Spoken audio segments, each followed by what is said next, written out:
unos cuantos de ustedes han venido justamente, me han puesto que sienten que no deberían oponerse más la ciencia y la espiritualidad. Y es lo que realmente así debe ser, o así debería ser, porque la separación en ninguna cultura, salvo en Occidente, se han separado ciencia y espiritualidad. Si ustedes repasan mentalmente las distintas culturas, van a ver que esa separación se da en Occidente hace unos 400, 500 años, donde se separa, ¿no es cierto?, la ciencia con la revolución científica, la ciencia de la Iglesia. Donde, bueno, creo que ya conocemos los pecados de cada una, no vamos a ponernos de parte de ninguna, pero sí registrar que eso es un gran quiebre, es una gran grieta en el alma de un pueblo, de una cultura.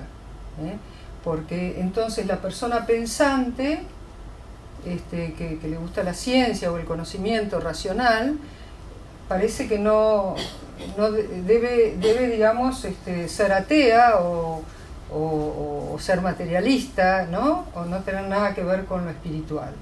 Y eso es terrible para un ser humano, es terrible para una cultura.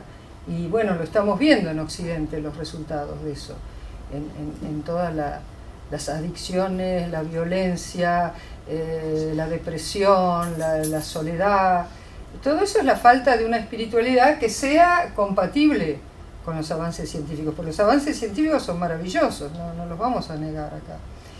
Y bueno, y de repente estamos viviendo en una época donde parece ser que se va a poder volver a hacer esa unión, ¿no?, entre ciencia y espiritualidad, y está aconteciendo principalmente a partir de la física cuántica. Entonces, como se habla mucho de la física cuántica, me gustaría hacer una introducción, como les digo, más a nivel vivencial e intuitivo que matemático. Yo no soy una profesional de la física cuántica, o sea que la aparatología matemática no la manejo.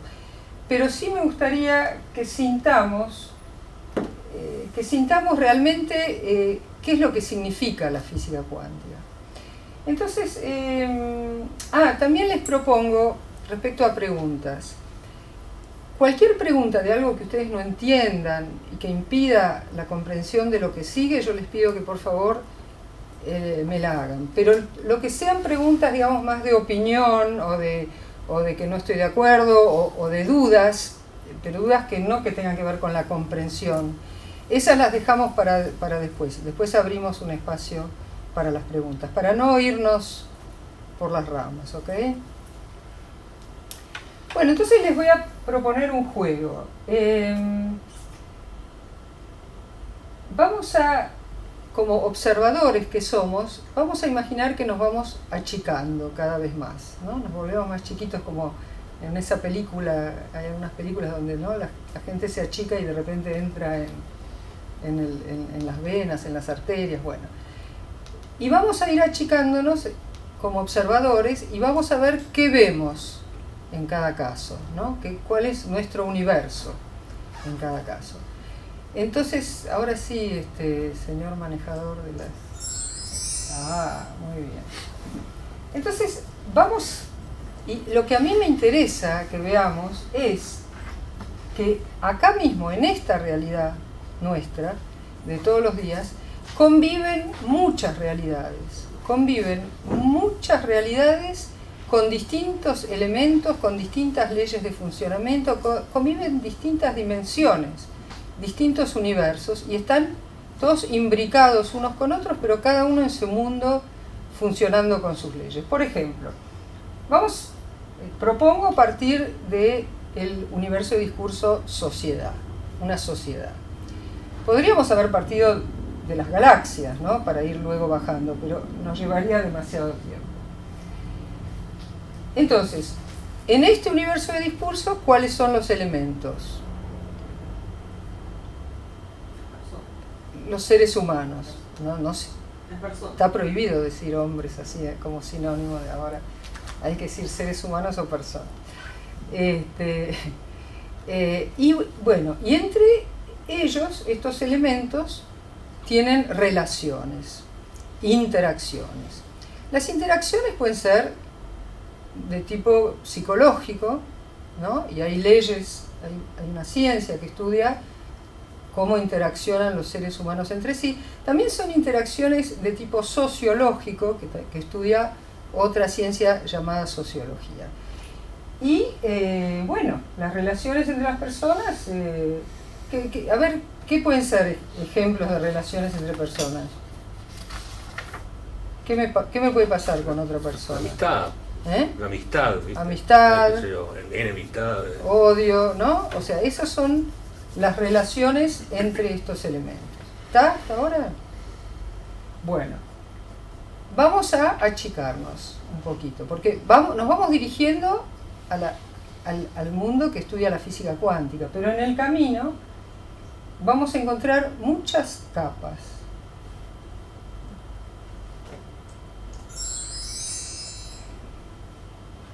Ahora vamos a tomar como universo de discurso lo que en el nivel pasado era un elemento, ¿sí? Un ser humano. ¿De qué está formado el ser humano? Y bueno, la medicina nos dice que está formado de distintos sistemas de órganos, ¿sí? El sistema esquelético, el sistema digestivo, el sistema linfático, el sistema muscular, el respiratorio, el glandular, el nervioso, el circulatorio, el genital. Estos ahora son los personajes de nuestro mundo. En vez de ser personas, son sistemas que también se relacionan entre sí. Pero claro, ahora no va a ser que el esqueleto lo odia al sistema digestivo o lo ama. ¿Ven? Lo hago a propósito así, para que vean cómo son distintos mundos que están coexistiendo. Ahora, el sistema esquelético respecto a los demás sistemas, y bueno, ¿qué hace? Y bueno, los sostiene, los protege, les da forma, qué sé yo, el digestivo manda los nutrientes al esquelético, al muscular, al nervioso, a todos. El muscular se ocupa de mover el esqueleto. Son todas, lo quiero presentar como relaciones de los sistemas entre sí. El respiratorio le manda oxígeno a los músculos, a los huesos, etc. Bueno, el respiratorio fabrica el oxígeno y después el circulatorio se lo lleva. El nervioso de alguna forma controla a todos los demás. En fin, hay distintas relaciones de funcionamiento que son completamente distintas a las del otro nivel.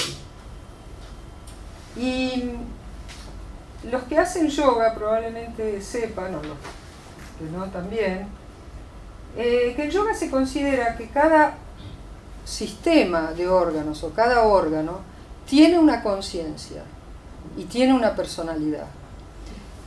Entonces,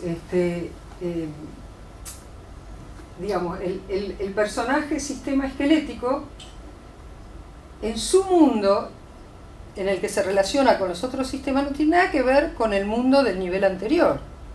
¿Ven? Eso es lo que... si yo viviera ahí, no me enteraría nunca del otro nivel. ¿Está? Bueno, sigamos para abajo. Acá tomé entonces un sistema como universo de discurso. Acá los elementos son, ¿cuáles serían?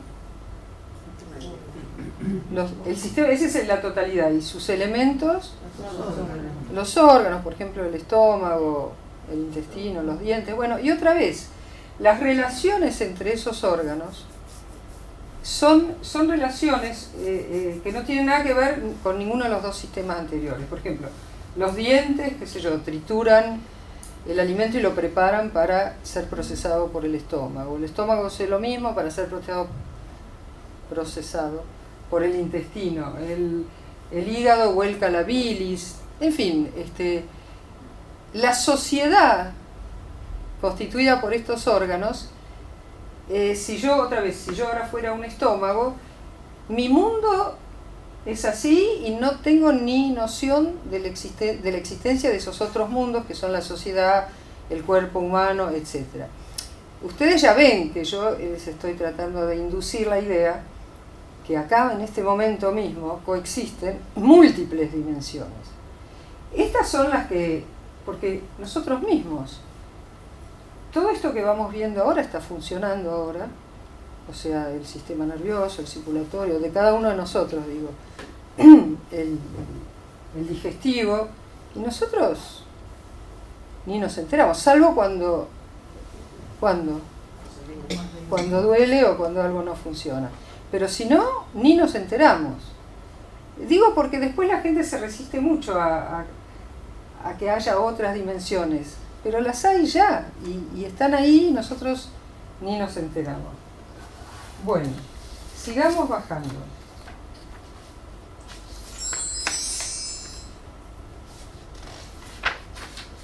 Acá nos achicamos todavía más y ahora el universo es un riñón, por ejemplo. El riñón ahora está formado por tejidos, ¿no?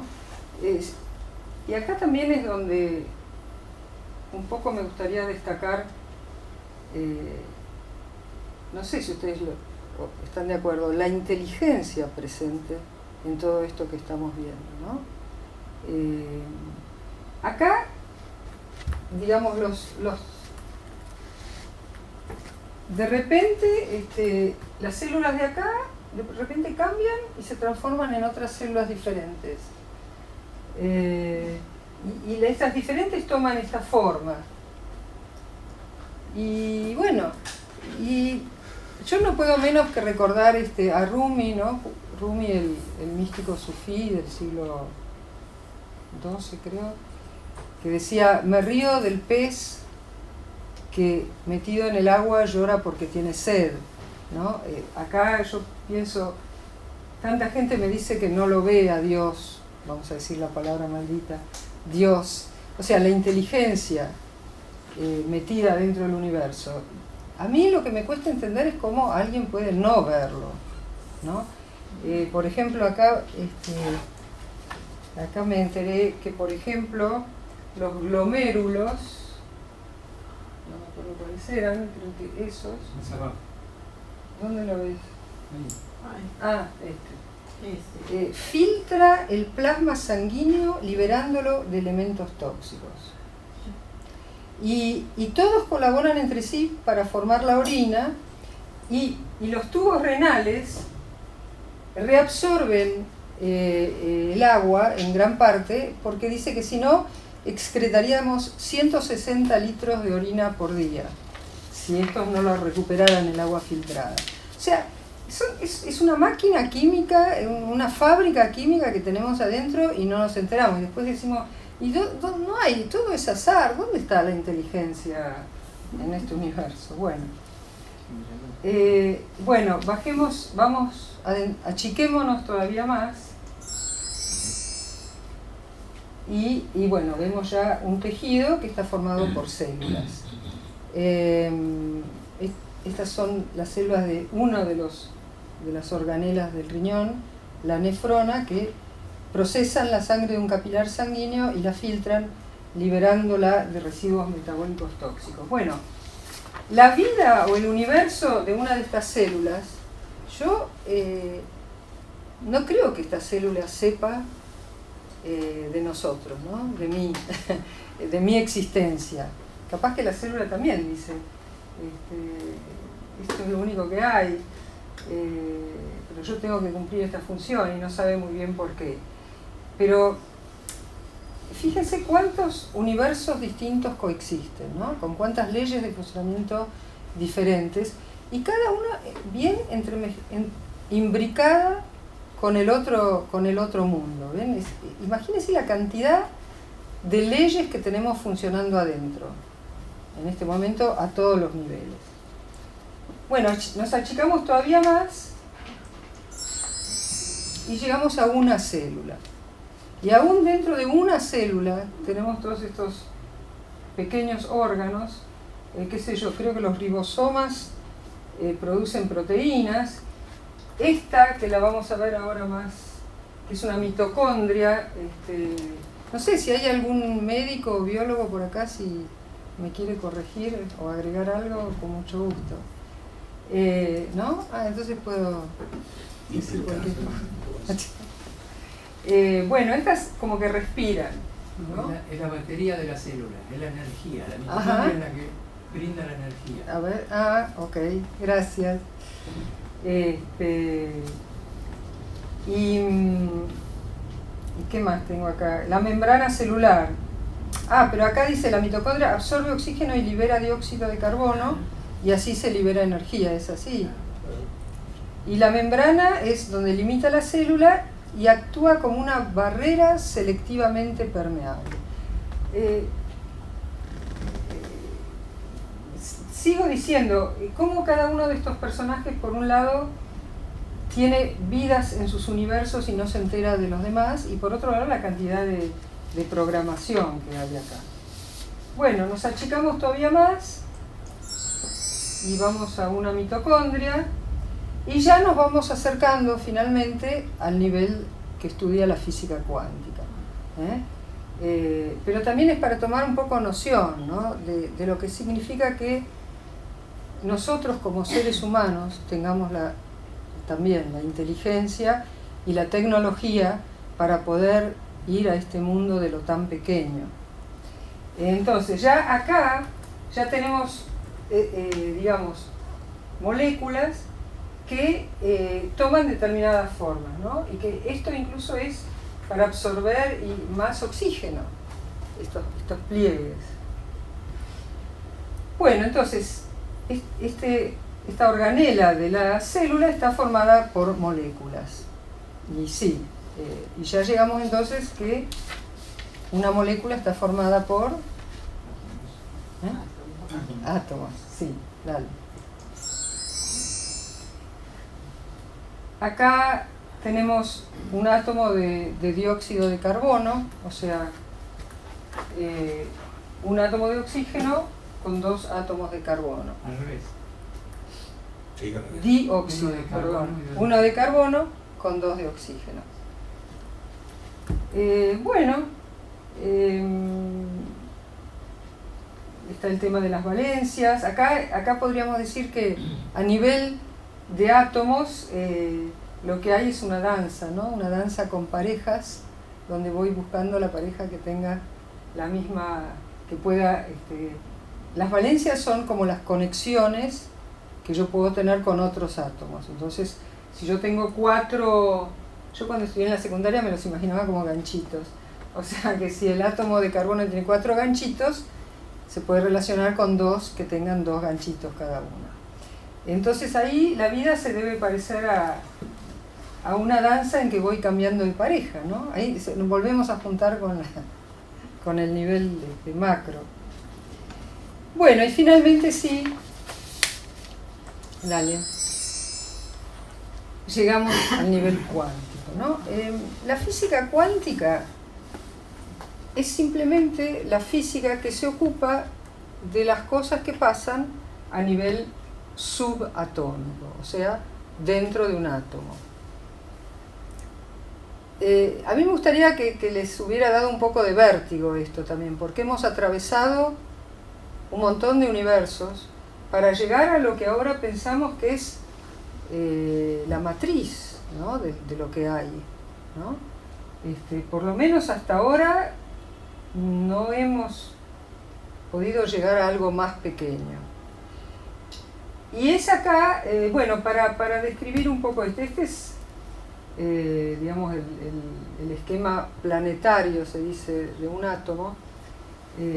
A mí también en la escuela me enseñaron esto, que los átomos eran como un sistema solar con planetas alrededor, y me acuerdo que enseguida pensé que bueno, que si a su vez esos no eran planetas que vivía gente como nosotros, ¿no? A un nivel infinitamente pequeño, y que esto se repitiera al infinito.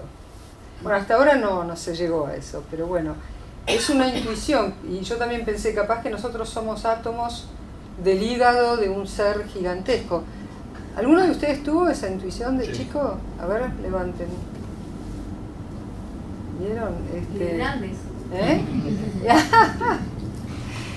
Y bueno, las tradiciones místicas también hablan.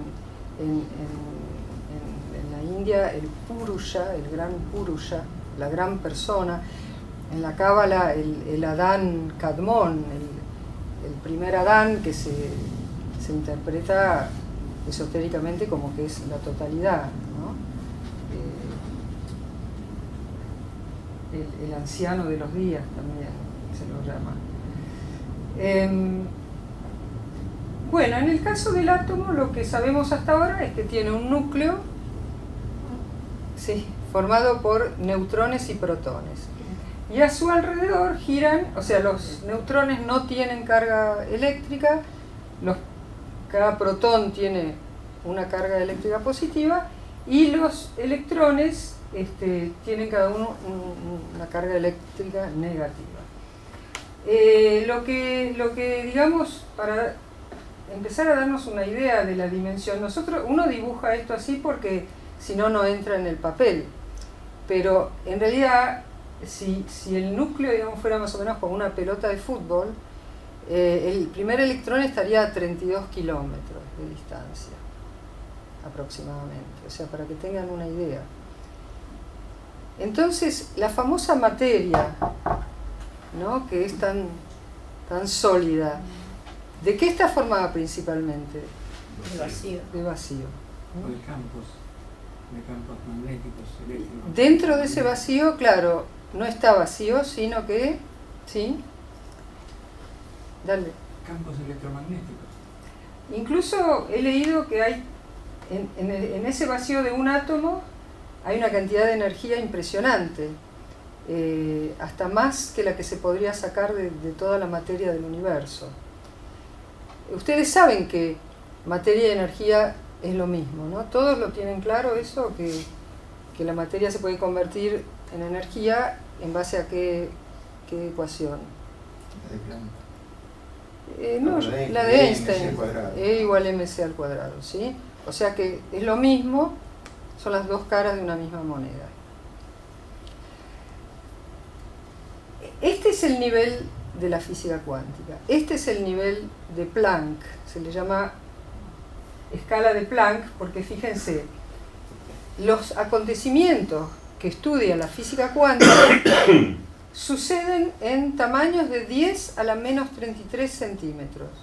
O sea, un 0,32 ceros, un centímetro.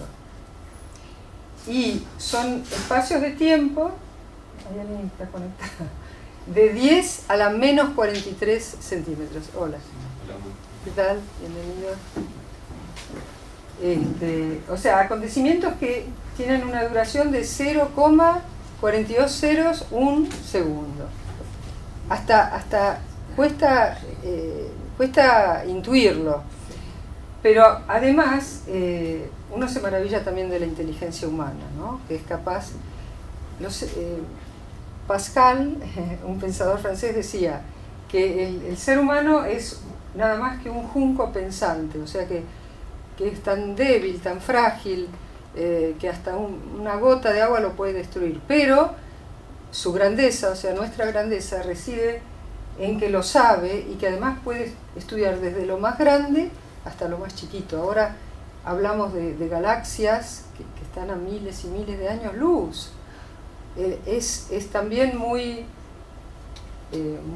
notable, muy estremecedor que podamos hablar de estas cosas y que ustedes y yo las podamos entender, aunque sea superficialmente, ¿no? Eso también es sorprendente y maravilloso. Bueno, entonces la física cuántica, que empieza a florecer en la década de 1920, 1930, 1940, se va a empezar a mover acá adentro. Eso es lo que tenemos que tener en claro. La física cuántica es simplemente la rama de la física que estudia este nivel, ¿no?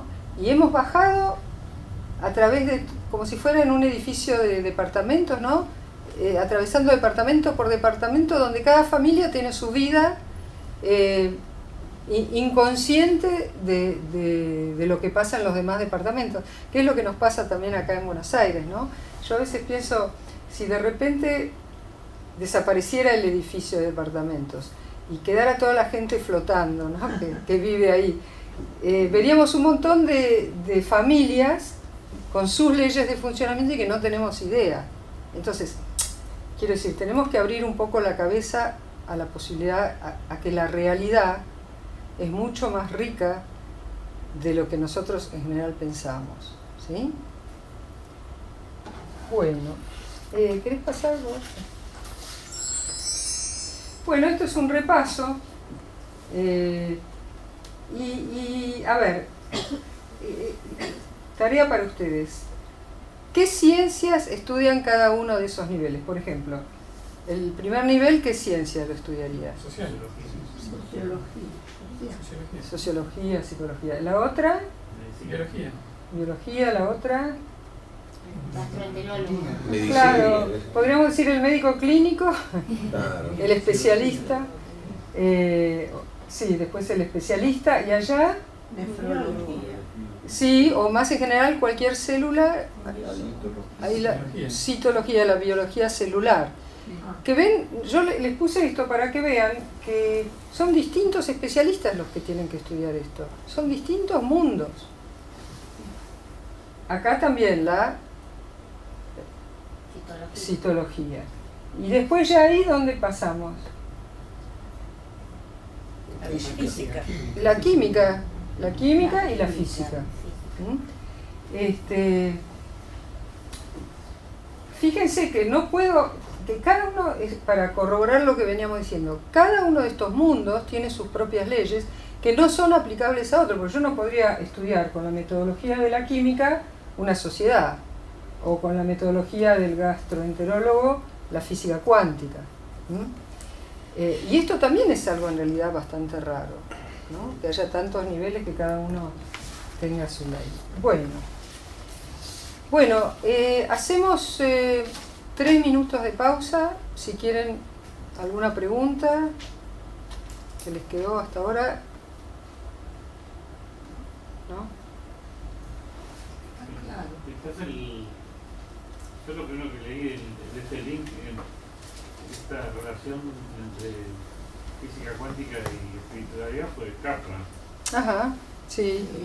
Él escribió, sí, un libro llamado El Estado de la Física. ¿Él fue el primero que hizo esta relación entre cuántica y espiritualidad? No solo entre cuántica, sino fue el primero que relacionó en general las ciencias con la espiritualidad, o que se le ocurrió que los místicos... Fue uno de los primeros, o por lo menos el más famoso, en la década del 70, sí, hasta ese momento. Acuérdense que hasta hace 50 años la palabra místico era una enfermedad.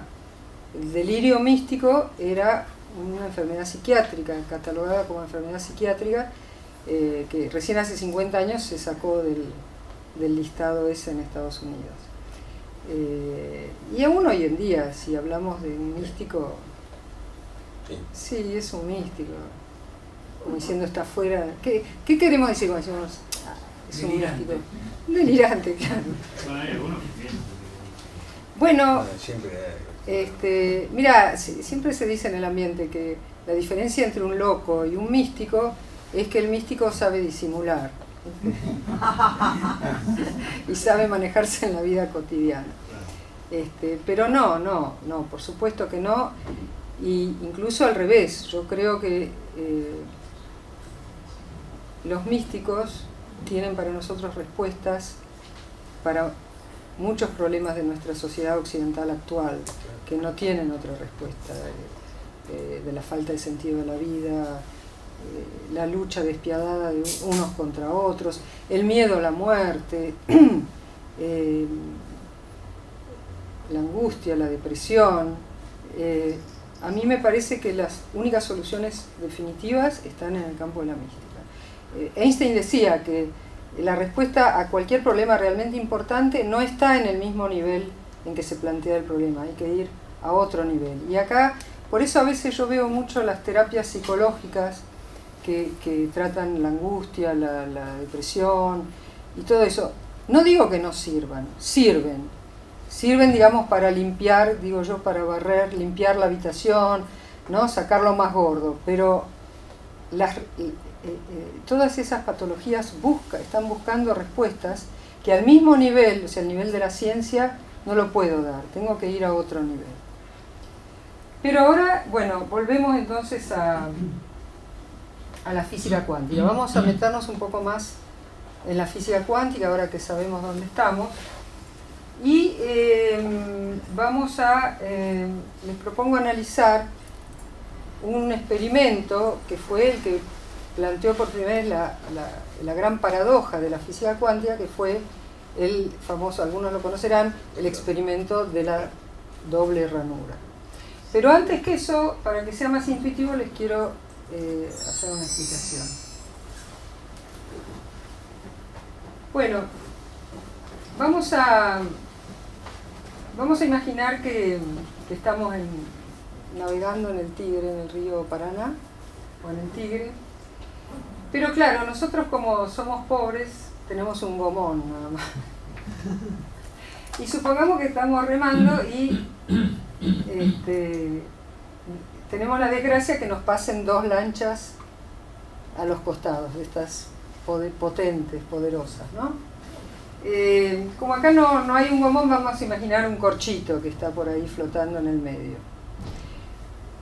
Los que han vivido esto saben que después que pasan las lanchas vienen las ondas, ¿no? Porque las lanchas en su estela van dejando ondas que despacito se van acercando a donde estoy yo, que soy el corchito. Entonces, esto para entender un poco el tema de las ondas después. Hasta ahora va, ¿no? Es intuitivo. Entonces, si las dos ondas que vienen, cuando llegan a donde estoy yo, son las dos crestas de la onda, y bueno, se va a sumar y voy a subir re arriba. En cambio, si llegan justo las dos cimas con S, y bueno, se van a sumar y voy a ir para abajo. O sea, la onda resultante va a ser o que voy por arriba o que voy para abajo. Y si llegan justo una para abajo y una para arriba, se anulan y voy a quedar en el lugar. El corchito no se mueve. ¿Está? ¿Se entiende eso? ¿Sí? Sí. Bueno, entonces pasamos al experimento. Entonces acá vamos a poner un dibujito. No sé si lo han visto este dibujito. Y aquí tenemos al padre de todos los misterios cuánticos, el experimento de la doble ranura, que tiene muy mala fama. Para entender este experimento, primero tenemos que ver cómo actúan las partículas o las bolitas de masa. Si disparamos al azar un objeto pequeño, canicas por ejemplo, hacia la pantalla, vemos reflejado un patrón en la pared de detrás en la que han rebotado tras pasar por la ranura. Este es una versión en dibujito de un experimento que hicieron los físicos a la década del 20-30 y que les produjo un enigma que ya vamos a ver, ¿no? Entonces, primero vemos a nivel macroscópico, o sea, macroscópico quiere decir grande, quiere decir a nivel de la vida cotidiana. Tiramos, digamos, como una ametralladora que tira bolitas, y las bolitas que pasan a través de una ranura golpean en una placa sensible y dejan la marca del choque, y bueno, queda como una banda, ¿sí? ¿Hasta ahora va? Sí. Bueno. Y ahora, si añadimos una segunda ranura, lo lógico es esperar ver una segunda franja en la pared de detrás. Es decir, cuando en vez de una ranura había dos ranuras, y bueno, quedaban dos bandas. Ahora va a ser el mismo experimento, pero con ondas. Recuerden las ondas del tigre. Ahora, probemos con ondas. Las ondas alcanzan la ranura, se propagan y llegan a la pared de detrás, donde tienen mayor intensidad justo enfrente de la ranura. La franja de resplandor demuestra precisamente esa mayor intensidad. Es un efecto similar al de la franja que dibujan las canicas. O sea, acá, digamos, la onda, en la parte que es más fuerte, que tiene más fuerza, impresiona más la placa fotosensible y se ve como más luz. Las otras partes que van llegando con menor fuerza, ¿vieron? Tienen menos luz. Pero cuando añadimos la segunda ranura, ocurre algo distinto. Si la parte superior de una onda choca con la inferior de otra, se eliminan entre ellas. De esta forma, en la pared obtenemos un patrón de interferencias. Donde chocan las dos partes superiores hay más intensidad, las líneas resplandecientes, y donde se eliminan no hay nada. Es decir, lo que entienden, es decir, una onda la dividieron en dos con el truco de las dos ranuras, entonces empezaron a salir ondas como encadenadas, pero dos, que fueron interfiriendo consigo mismas, y lo mismo que pasaba antes, o sea, en los lugares como el corchito, ¿no? Nada más que el corchito a veces subía un montón, a veces bajaba, a veces estaba en la mitad, a veces, ¿no? Según las ondas como se combinaban. Bueno, lo mismo pasa ahí, y eso me da lo que se llama un patrón de interferencia. Lo que hay que sacar en limpio de todo esto es que cuando lo que choca son la interferencia de dos ondas, tenemos un patrón de interferencia, que son bandas oscuras y claras. Cuando son bolitas, no. ¿Vieron? Son las dos bandas de las bolitas. ¿Va hasta ahora? Porque ahora va a repetir este experimento a nivel cuántico. ¿Qué quiere decir a nivel cuántico? A ver. Menor al tamaño de un átomo. Muy bien. A ver si pasa lo mismo. Así pues, cuando lanzamos algo, es decir, materia, a través de dos ranuras, obtenemos esto, dos franjas de golpes. Pero con ondas, el resultado es un patrón de interferencias con muchas franjas. Muy bien, de momento. Vamos a ponernos cuánticos. Un electrón es un pedacito minúsculo de materia, como una canica diminuta. Lancemos una ráfaga a través de una ranura. Se comportan como las canicas, solo una franja. ¿Se entendió hasta ahora? O sea, es un bombardeo de electrones, que son pedacitos de materia muy chiquititos, y con una ranura vamos igual que a nivel macroscópico. Pero, ¿qué pasa acá? Sí. Si lanzamos estos pedacitos minúsculos a través de dos ranuras, tendrían que dibujarse, como en el caso de las canicas, dos franjas. ¿Qué? Un patrón de interferencias.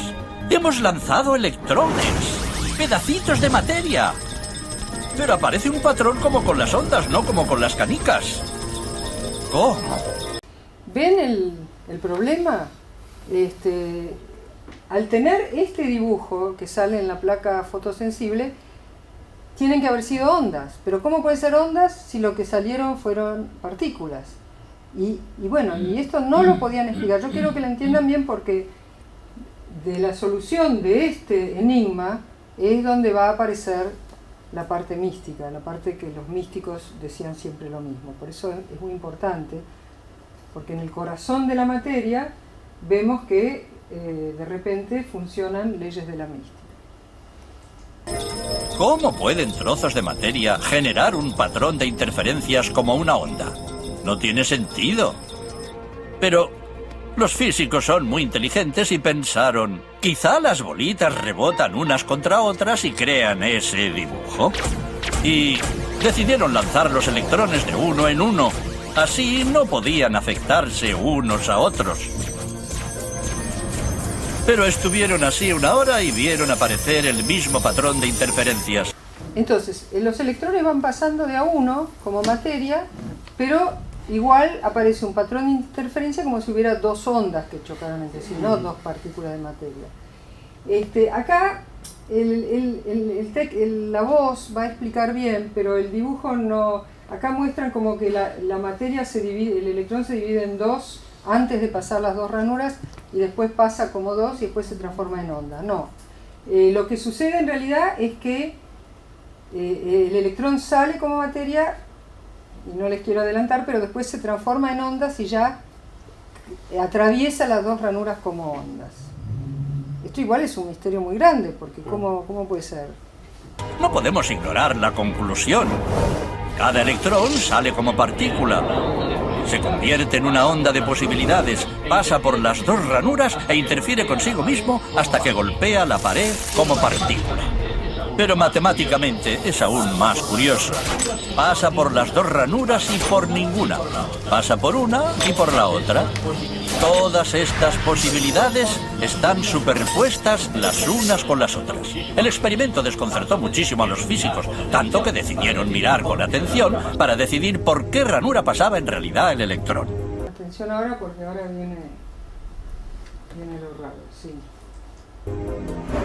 Pusieron un dispositivo de medición junto a la pantalla de las dos ranuras para ver por cuál pasaba y lanzaron el electrón. Pero el mundo cuántico es mucho más misterioso de lo que podían haberse imaginado. Cuando miraron, el electrón volvió a comportarse como una canica pequeña. Dibujó un patrón de dos franjas, no un patrón de interferencias. La misma acción de medir u observar por qué ranura pasaba conllevó que solo pasara por una, no por las dos. El electrón decidió actuar de manera distinta, como si fuera consciente de que lo observaban. Y en ese momento los físicos adentraron para siempre en el extraño submundo de los acontecimientos cuánticos. ¿Qué es la materia? ¿Canicas? ¿Ondas? ¿Y ondas de qué? ¿Y qué tiene que ver el observador con todo esto? Es importante sentir lo paradójico de esto, el tembladeral que implica. No es una cosa así sin importancia. No sé si se dieron cuenta un poco de cómo entendieron lo que se explicó al final. ¿Qué pasó con el tema del instrumento de medición? El observador modifica... Claro. Interacción entre objeto y el objeto. observador modificó la acción.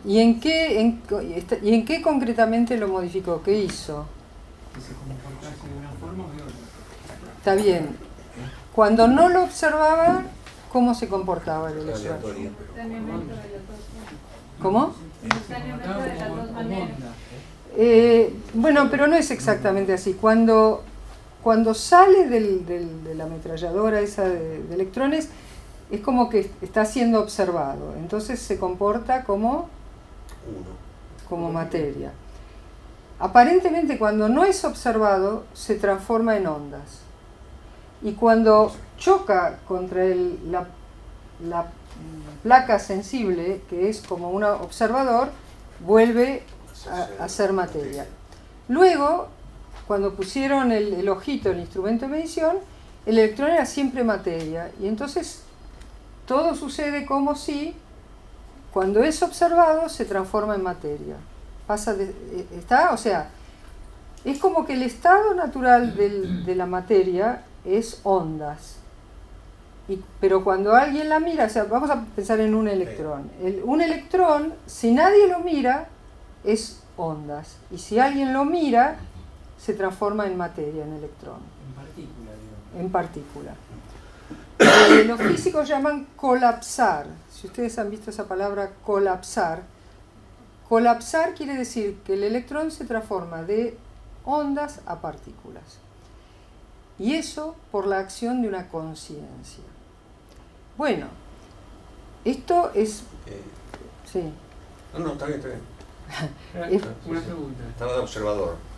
Ahora vamos, pero bueno, vamos por partes. Sí. ¿El electrón, al ser disparado, genera ondas? ¿O él mismo es una onda en determinada... En el momento de ser disparado, donde suponemos... ¿O es una onda en sí misma? Partícula. En el momento de ser disparado, que está siendo observado por el experimentador, sale como partícula. Después, no sabemos qué pasa y se comporta como onda. ¿Y en su avance va generando ondas? ¿O... Bueno, bien, te picó, bueno, por lo menos. Claro, no lo podemos Supongo tomar que- como naturalidad, esto es una locura. Supongo que cuando se disparan bolitas, Sí, es como que... eso también genera ondas. No, pero no es avance. eso, no. Si yo disparo una bolita en el agua o en el aire genera ondas de Claro, otra cosa. es No, otra cosa. es mucho peor que eso. El electrón desaparece como partícula y se transforma en onda. Acá es donde las distintas escuelas de física cuántica difieren en la interpretación de lo que pasa, ¿no? Claro. Yo voy a tomar la que me parece la más elegante, la más simple y que, bueno, yo ya estaba predispuesta a esta porque es lo que vienen diciendo los místicos desde hace miles de años. Lo que la partícula se transforma no es en ondas de algo, como las ondas de agua o ondas de aire, ¿no?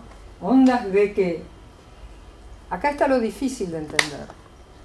Según esta interpretación, que es la interpretación de Copenhagen, se transforma en ecuaciones matemáticas de probabilidad. No es que se transforma, a ver, porque esto es duro de tragar, desaparece en realidad como materia y lo que es reemplazado por ondas de probabilidad. Ondas de probabilidad, ¿qué quiere decir? Que son sinusoides, en la punta de arriba está señalando el lugar donde el electrón tendría más posibilidad de aparecer en caso de que una conciencia lo colapse, o sea, lo transforme en partícula. Acá abajo, en este lugar, es donde menos probabilidades tiene de aparecer. ¿Lo ven? Es como hay como un cambio de plano. Es como que el electrón desaparece como materia y deja en su lugar ecuaciones matemáticas que fueron estudiadas por Schrödinger, establecidas por Schrödinger. Son funciones matemáticas, pero lo que hay que entender sobre todo es que no es ondas de nada. Es peor todavía de lo que habíamos imaginado. Son probabilidades nada más. Son probabilidades. ¿Y de qué? ¿Qué es lo que va a detonar que el electrón aparezca de vuelta como partícula? La conciencia del observador. Una conciencia, ¿no? A mí se me pone piel de gallina cada vez que lo decimos. ¿Y no hay posibilidad de registrarlo, de grabarlo sin que haya un observador Y no, vivo, sino que y sea la no. máquina que lo Ahora lo registra? están haciendo con ciclotrones, ¿no? Grandotes. pero nunca, que yo sepa, medir sin que haya un observador. No, nunca. Nosotros somos como el rey Midas a este nivel cuántico. ¿Se acuerdan el cuento del rey Midas que pidió que todo lo que tocara se convirtiera en oro y se jorobó porque cuando tocaba comida no la podía comer? ¿La otra teoría qué dice? ¿Cuál es la otra teoría? Otras teorías hay varias, pero unas son de los universos múltiples. Pero a mí me parece más complicada que esta, ¿no? Esta me parece mucho más elegante. Capaz que las dos son verdaderas, como el sistema ptolomeico y el copernicano. Según como lo mires, lo que pasa es que uno es más simple que el otro. Pero espera que quiero... universos múltiples, ¿viste? Se van generando universos múltiples, parecidos. No sé, me parece... Pero son no probabilidades me gusta igual, mucho. sí, bastante combinadas. Bueno, pero... ¿Qué pasó? El conector cable. Ah, listo. ¿Viste? Lo hicimos colapsar. Protección de pantalla. Ah, gracias. Por suerte hay alguien que nos saca del susto. Entonces, ¿ondas de qué? Ondas de probabilidad. Después vamos a ir a lo que vos decías, porque enseguida viene el problema. Bueno, y entonces cada uno hace colapsar lo que quiere. Bueno, vamos a ver. ¿Querés seguir? Sí. Hay más de dos teorías, decimos. Hay más de dos, sí. Pero la otra ya no me acuerdo. Como no le di bolilla, no me acuerdo. Pero lo podés googlear. Bueno. Entonces pasa uno. Esto es la representación real de las ondas de probabilidad de un electrón. Porque nosotros en realidad la vimos chatas en 2 dimensiones, pero la realidad es todavía más compleja. En 4. Perdóname, sí. Tocá en el 44, tocá fuerte y decí qué querés.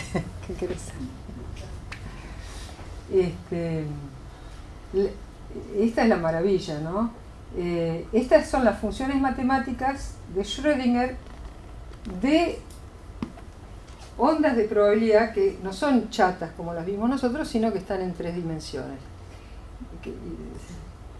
Y cuando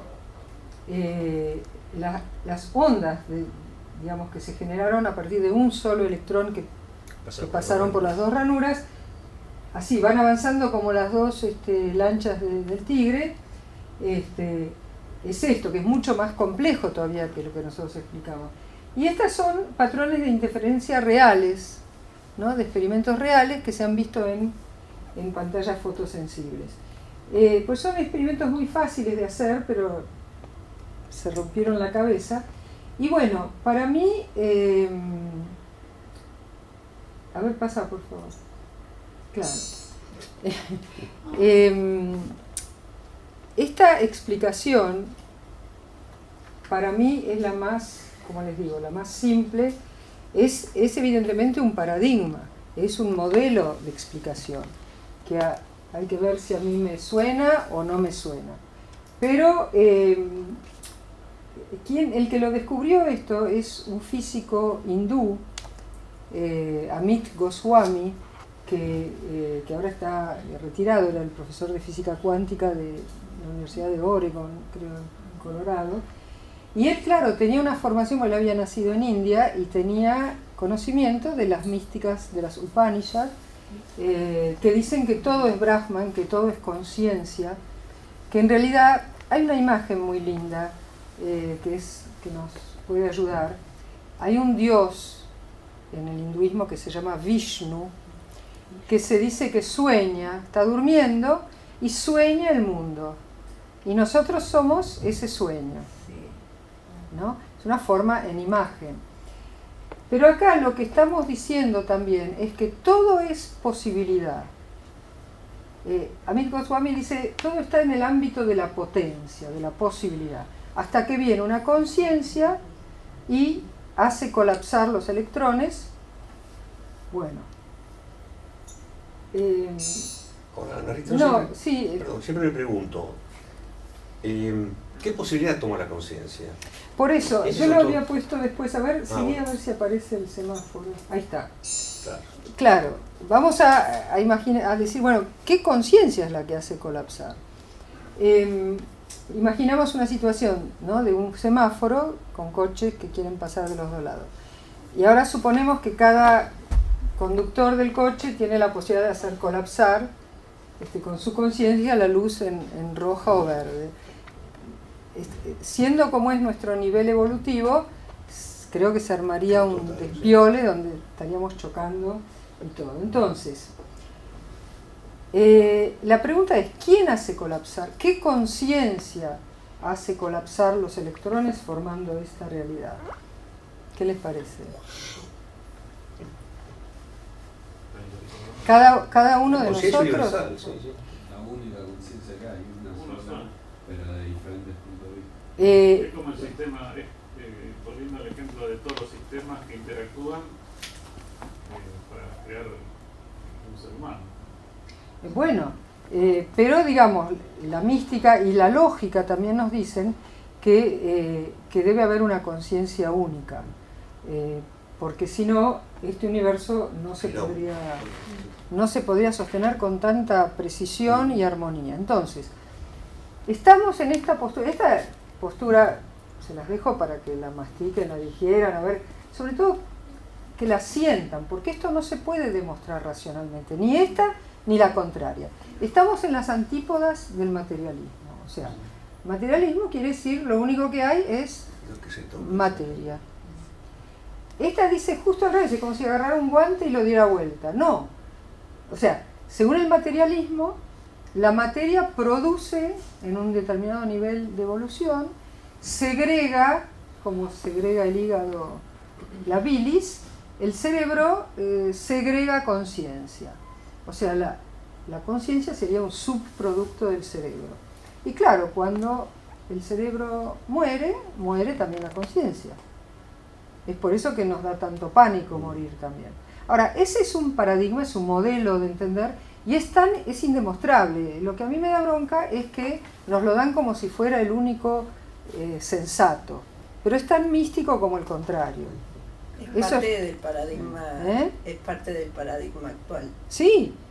Ahora cada vez más, viste, la cosa se está moviendo un poquito. Pero bueno, en la educación que nos han dado... Pero en el fondo, la materia, a lo que usted está diciendo, yo pienso, vos estás diciendo, la materia es energía. La materia es energía. ¿Cuál es la explicación de que tienen que necesariamente admitir la energía? Sí, pero la energía la admiten. Lo que no admiten, pero lo que no admiten, espera, antes de seguir, quiero mostrarles que ahora estamos en el paradigma inverso. Lo que hay es todo conciencia, una gran conciencia, y la conciencia esa colapsa y hay digamos ecuaciones matemáticas, y la conciencia esa universal colapsa los electrones formando galaxias, mundos, soles, planetas. ¿Se entiende? Yo no digo que... No sé si es algo que ahora siempre estuvo, digamos, con lo que es las leyes del universo, el Kybalión, que es que todo es mente. Sí, claro. La materia alguien lo creó, digamos, todo esto creado por... Bueno, ese es el paradigma del Kybalión, es el paradigma de muchísimos místicos. El universo es mental. El universo es mental, es pura conciencia, somos ideas de Dios, somos un sueño de Dios, somos palabras de Dios. Claro, por eso es lo que... Pero lo que nos pone la piel de gallina es que hemos llegado, el ser humano, en su famosa ciencia occidental, que parte de una perspectiva materialista, y llega a un punto que no puede hacer otra cosa que admitir que la conciencia está primero. Ahora, ¿qué conciencia? No hay aparatos de medición, hasta ahora no se puede medir, digamos, la conciencia. Se ven los resultados de la conciencia, pero no se puede medir la conciencia que está en todas partes. Claro, pero... Se ven los resultados en la materia. Lo que pasa es que... Digamos, de la influencia que ejerce la conciencia. Pero hasta ahora en la ciencia, la conciencia estaba afuera. Nunca se tomaba como objeto de estudio. Es que no se puede medir. Hasta ahora por lo menos no se puede medir como energía. No se puede medir. Pero tampoco se puede medir. Pero el tema es que la conciencia, por otro lado, es lo que tenemos de más cercano. Es lo que somos en realidad. No, medible no es. Pero eso no sería... Bueno, lo que pasa es que uno se empieza a preguntar si... Hasta ahora lo científico era siempre lo medible. Pero de repente te empezás a preguntar, porque hay muchas cosas, justamente incluso las más importantes, que no son medibles. La felicidad, el amor... Está bien, no serán medibles, claro, no pueden ser científicos, pero es lo más importante. De la conciencia, ¿eso? ¿Perdón? Se ve la manifestación de la conciencia en este caso. Pero no es conciencia eso. ¿Qué cosa? ¿La felicidad? Bueno, espera que José... Es una manifestación de la conciencia. Eso lo explicas vos. Vos podés ser feliz y por ahí... Espera, creo que están usando la palabra en distintas formas. Pero espera, José quería... Espera, Lo nombraste a Schrödinger. Sí. Que fue el físico que describió la ecuación de onda del electrón. Sí. Cómo se transformaba la materia en energía por la ecuación de Schrödinger. Sí. Ahora, respecto de la conciencia, Schrödinger decía, Schrödinger era un místico. Sí, leía la Supancha. Claro, más que un científico era un místico que trabajó en ciencia. Y de respecto a la conciencia, él decía, nuestra conciencia particular es un singular cuyo plural no podemos explicar. Qué lindo, muy lindo. Un físico, ¿no? Bueno, bueno, hemos llegado casi al final. A ver, bueno, estos ya son citas místicas, pero no, lo que quedó atrás... ¿De que vuelva? No, porque lo decimos nomás, gracias. Usas la palabra colapsar. Sí. Y colapsar vendría a ser, en ese universo de posibilidades, tomar uno. Sí, lo que pasa es que más que tomar uno es provocar uno. Mostrar uno, provocar uno. Sí, tal cual eso sí. Pasa que colapsar puede tener como que se cae. Ah, no, sí, pero yo lo uso el término porque ellos lo usan. Seleccionó uno. Un lugar para el electrón. Es una interferencia de dos de dos, digamos, entre comillas, voluntades, que generan un resultado. Bueno, ahí visible, vamos. eso quizás. Ahí vamos. Sí. Creo que se le dice colapsar porque colapsa como materia transformándose en onda. Sí, una interferencia. Está bien. No, colapsar es pasar de onda a materia, no al revés. ¿De onda a materia? De onda a materia, sí. Es sí, la palabra tiene otra, pero ahí lo usan así. Es una cuestión. De onda a materia, viste, es colapsa. Sí, colapsar parece chocar también o derrumbarse, pero bueno, lo usan en ese sentido. Será el resultado de esa influencia que confluyen y. Bueno, ahí vamos. Colapsar. No, colapsar puede ser una sola conciencia, pero ¿qué pasa con el ejemplo del semáforo? ¿Qué pasa si hay dos observadores, dos conciencias que quieren cosas diferentes? Que es nuestro caso, ¿no? Bueno, gracias a Dios, digamos, las leyes más grandes e importantes del funcionamiento del universo están en manos de la conciencia universal. Nosotros, nuestras conciencias individuales,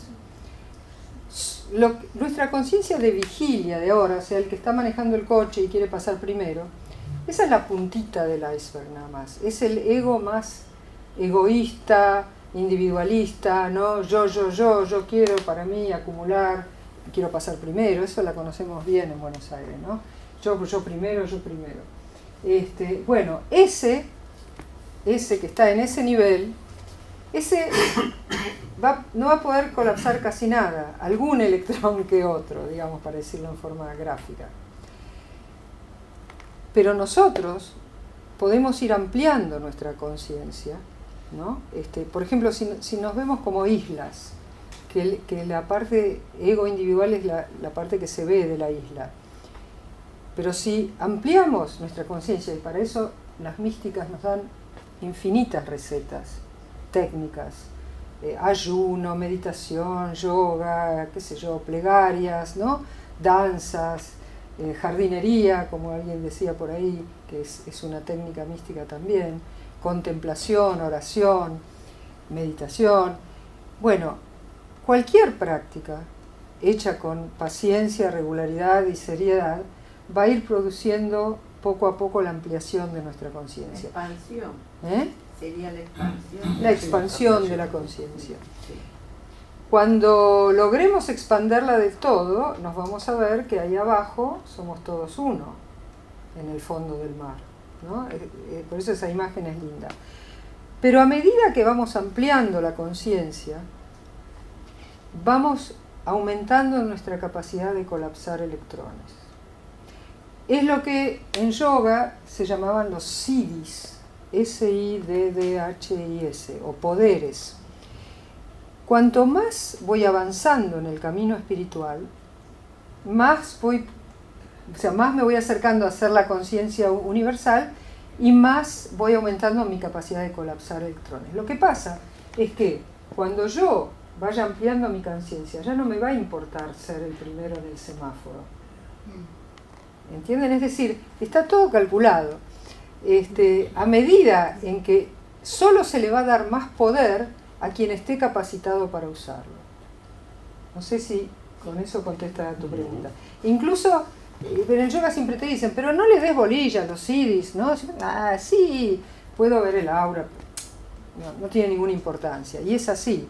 Por eso a veces la gente, ahora ya me voy a mi paradigma, ¿no? La gente que por vidas anteriores, bueno, eso es lo que pienso yo, nace con ciertas facultades ya más avanzadas, pero luego las usa mal, y bueno, cae, y se le sacan esos poderes. O sea, ¿ven? Porque no está permitido por las leyes universales tener más poder si no estás a un nivel moral o de ampliación de la conciencia.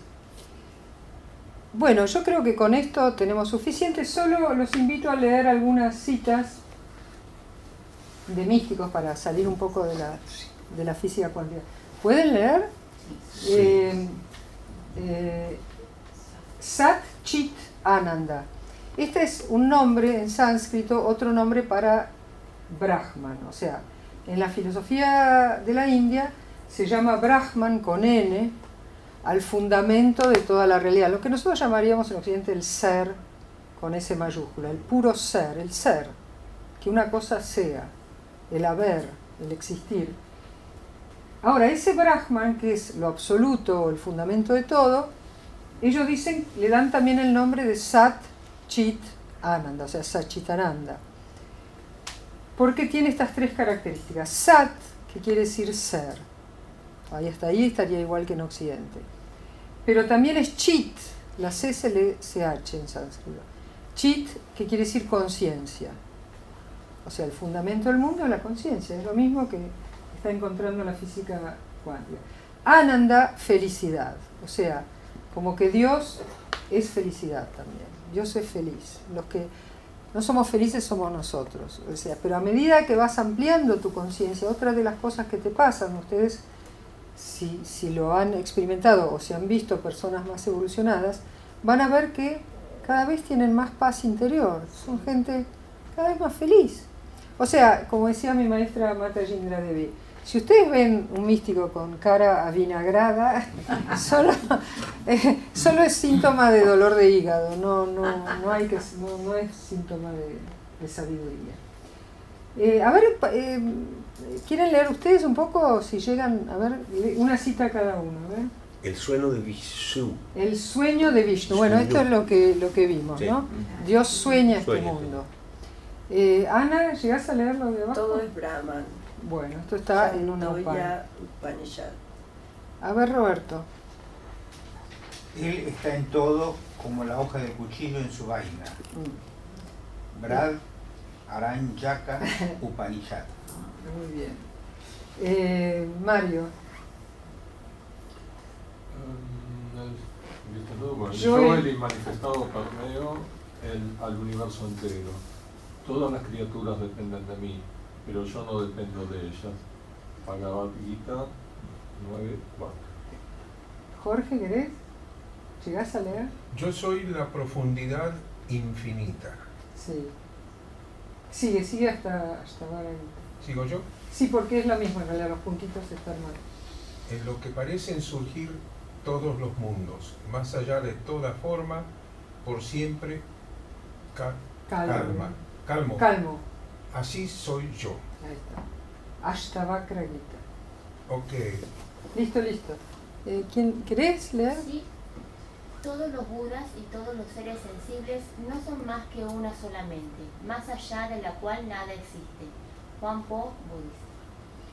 Sí, ¿querés vos? Sí.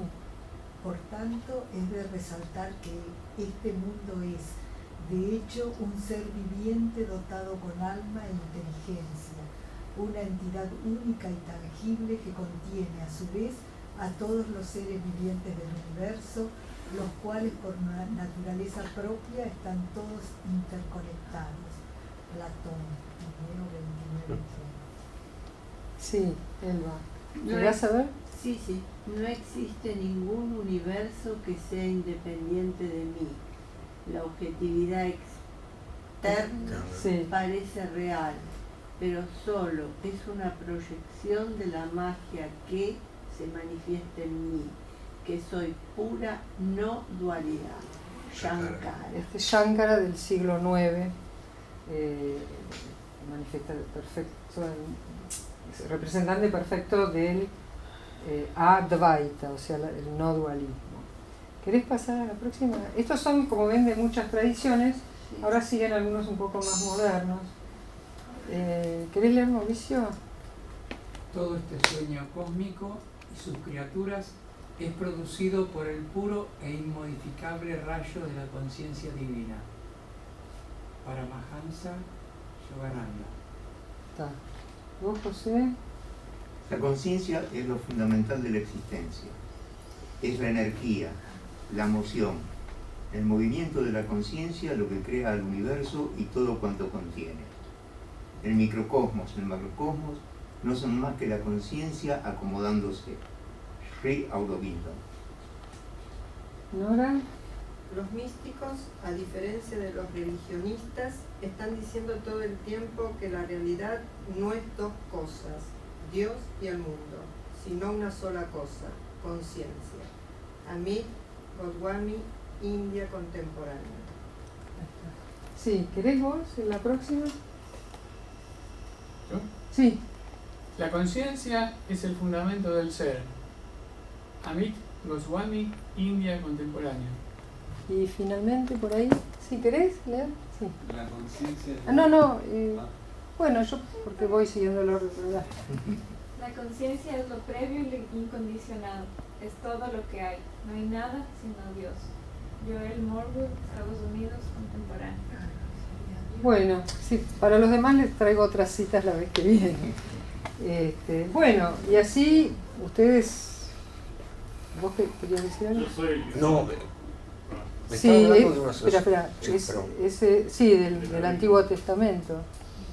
Sí, dale, Andrés, sí. Mira, no sé si por eso soy bastante burro, pero hace un tiempo leí, ¿viste?, los trabajos del famoso ciclotrón en Europa, que bombardean partículas. Uno de los últimos descubrimientos, la partícula, lo dice en el libro de Kaplan, digamos, pega contra un blanco y se mueve según probabilidades, ¿no es cierto? Sí. Bien. Hoy, están experimentando sobre que en realidad la causa de esa, digamos, hay una causa para que pase eso. ¿Para que pase qué? Esa probabilidad. Sí. Y bueno, esa causa sería justamente la conciencia. Es decir, tiro el paralelo, ¿no?, entre una experiencia física y... A ver si entendí. Porque en el fondo, ¿quién determina que esas curvas, esas funciones matemáticas tengan esa estructura y no cualquier otra? Y bueno, sería, digamos, ahí es donde está el paralelismo, ¿no? Hay dos respuestas posibles, o por azar o por una inteligencia. En el paradigma materialista todo pasa por azar, digamos, hay una combinación entre azar y un determinismo estricto, pero la causa última es por azar, o sea, el ser humano, la evolución, estamos por azar, por no decir otra palabra, ¿no? Entonces, claro, ¿qué situación de sentido de la vida puedes tener si estás acá por casualidad? O sea, las ondas, ¿por qué tienen las ondas de Schrödinger esa forma y no cualquier otra? Y bueno, hay dos opciones, o por casualidad o porque una inteligencia lo determinó así. Ninguna de las dos opciones es demostrable por la razón, pero bueno, yo elijo la que me parezca más probable. ¿Querés pasar una más? Que ya... a ver, ¿querés leer vos? Que te dejé sin palabra. ¿Cómo era tu nombre? Sí. Javier, dale, a ver. Somos punto de conciencia, un océano de conciencia, viviendo en un nivel de realidad. Maya. Sí.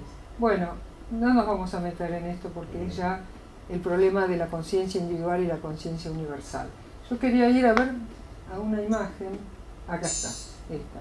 Bueno, quería que nos quedemos con esta imagen del dios Vishnu soñando el universo, ¿no? Claro, esto no está dicho con un lenguaje científico, pero la idea es un poco la misma, ¿no? Bueno. Eso como decís se explica del nivel de conciencia, de llegar al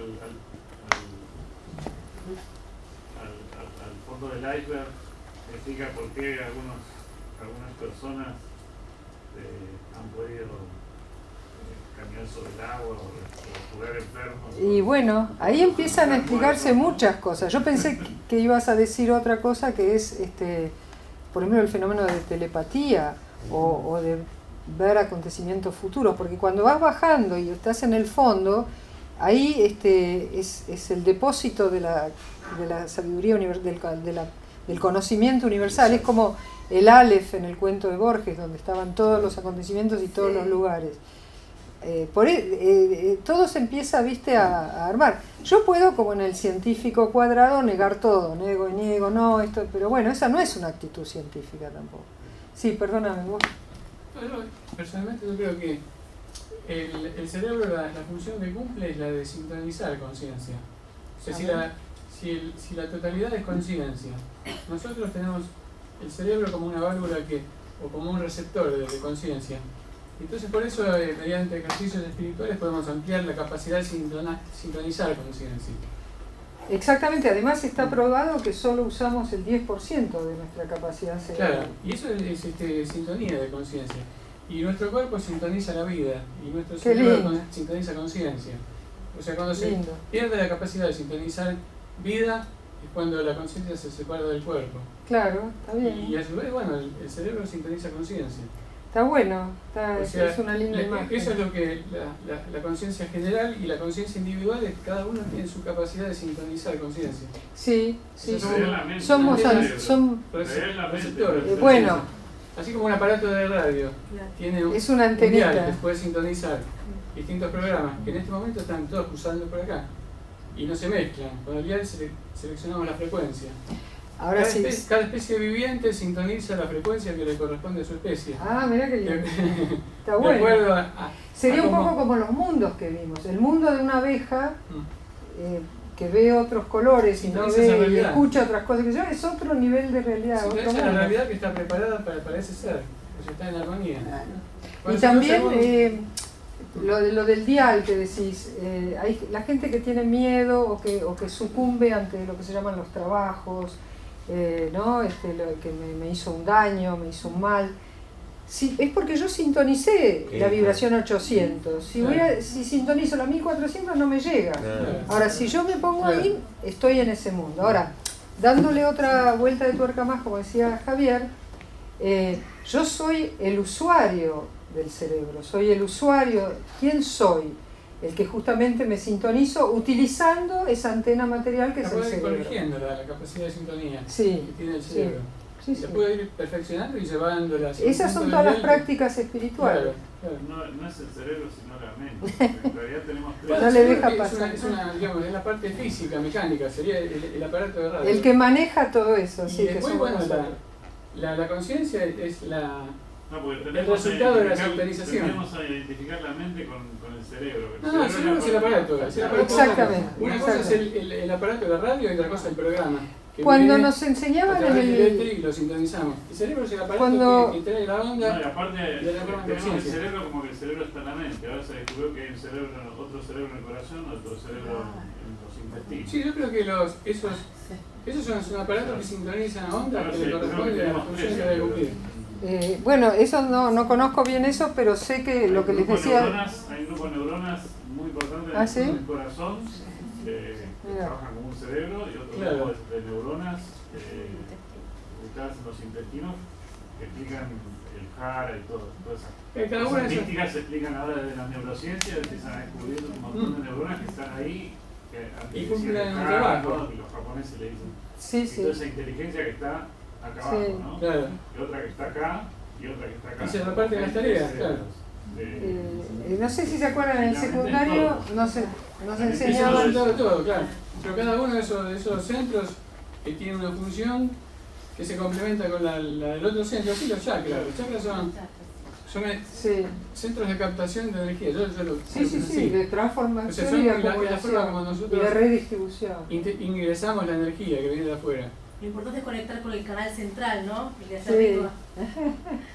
Y después el resultado final es un holograma. Somos un holograma. La combinación de todas los chakras funcionando al mismo tiempo conforman el holograma de nuestra conciencia.